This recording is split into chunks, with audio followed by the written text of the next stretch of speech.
Ever wonder what's faster, my reflexes with this pepper or something else? Sarah asked energetically, questioning the universe.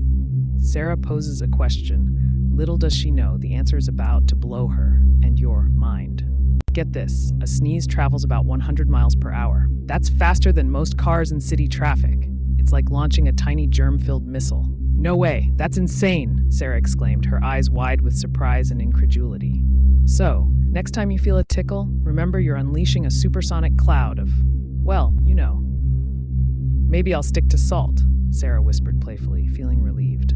Follow for more brain-blinking facts.